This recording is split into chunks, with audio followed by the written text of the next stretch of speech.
In the glittering heart of Los Angeles, where the palm trees sway under the perpetual glow of Hollywood spotlight, the premiere of the highly anticipated film Sentimental Value unfolded like a scene straight out of a silver screen romance. The event, held at the iconic Egyptian theater, drew a constellation of stars, but it was the radiant duo of Elle Fanning and Renate Reinsve who commanded the evening's narrative. As the velvet ropes parted and flashbulbs erupted in a symphony of light, these two actresses, each a force in her own right, stepped onto the red carpet arm in arm, their presence a testament to the film's themes of connection, nostalgia, and the tender vulnerabilities that bind us all.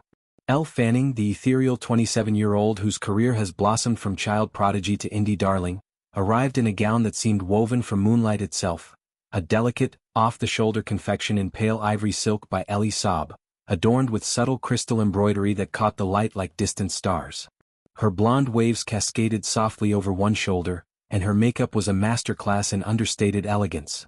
A touch of rose on the lips, a whisper of shimmer on the lids, emphasizing her wide, expressive blue eyes that have long been her signature. Fanning, known for her roles in films like The Neon Demon and Maleficent, has always carried an air of quiet intensity, a blend of fragility and steel that makes her performances so profoundly affecting. Tonight, however, she exuded a joyful lightness, her laughter ringing out as she posed for photographers, her hand occasionally brushing against Reinsve's in a gesture of easy camaraderie. Renate Reinsve, the Norwegian actress whose star rose meteorically with Joachim Trier's The Worst Person in the World, complemented Fanning's luminescence with her own brand of Nordic cool.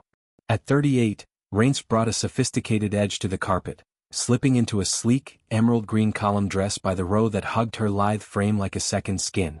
The gown's high neckline and subtle asymmetry spoke to her minimalist aesthetic, while her dark hair was pulled into a low chignon, allowing diamond studs to gleam against her porcelain skin. Reinsve's eyes, sharp and knowing, scanned the crowd with a mix of amusement and poise, her slight smile hinting at the depths she brings to every role. Fresh off acclaim for her work in Armageddon Time and the upcoming Handling the Undead, Reinsve represents a new wave of international talent gracing Hollywood stages, her ability to convey emotional nuance in a glance making her the perfect foil to Fanning's more overt expressiveness. The film's Sentimental Value, directed by the visionary Alice Wu, known for her poignant exploration of queer Asian American stories in the half of it, promises to be a poignant addition to the indie drama landscape. Set against the backdrop of a crumbling seaside town in the Pacific Northwest, the story follows two women in their late 20s and early 40s, respectively, who cross paths during a weekend art retreat.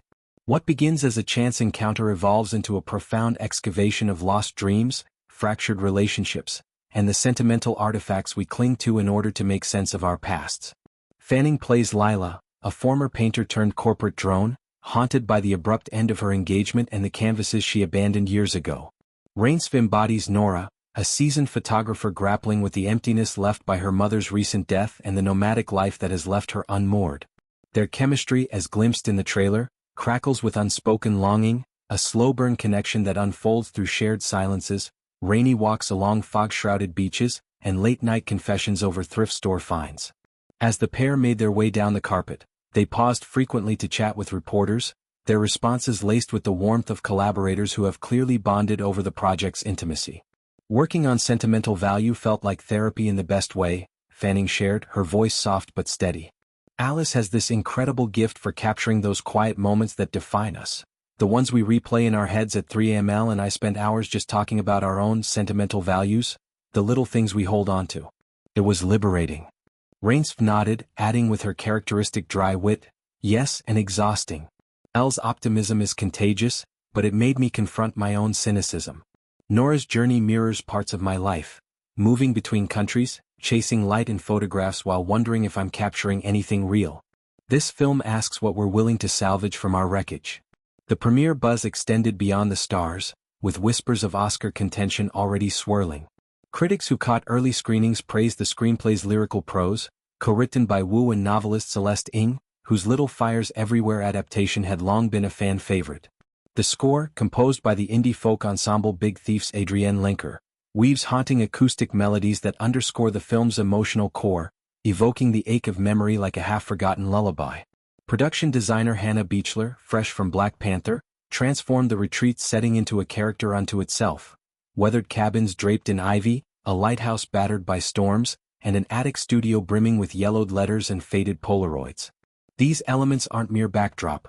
They propel the narrative, forcing Lila and Nora to confront the relics of lives unlived.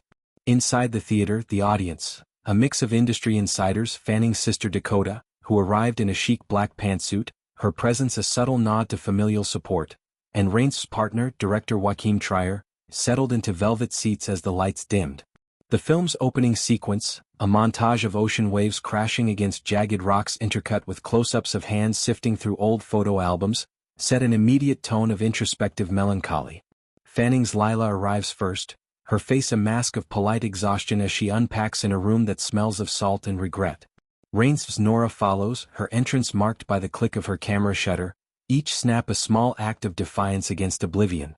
As the story progresses, their interactions build with exquisite restraint. A shared meal in the communal dining hall turns into a debate over the merits of digital versus analog art, revealing Lila's fear of impermanence and Nora's weary acceptance of it. A midnight hike to the lighthouse culminates in a scene of raw vulnerability. Nora admits to forging a letter from her mother, a desperate bid to rewrite grief, while Lila confesses to burning her ex-fiancé's love letters in a fit of rage.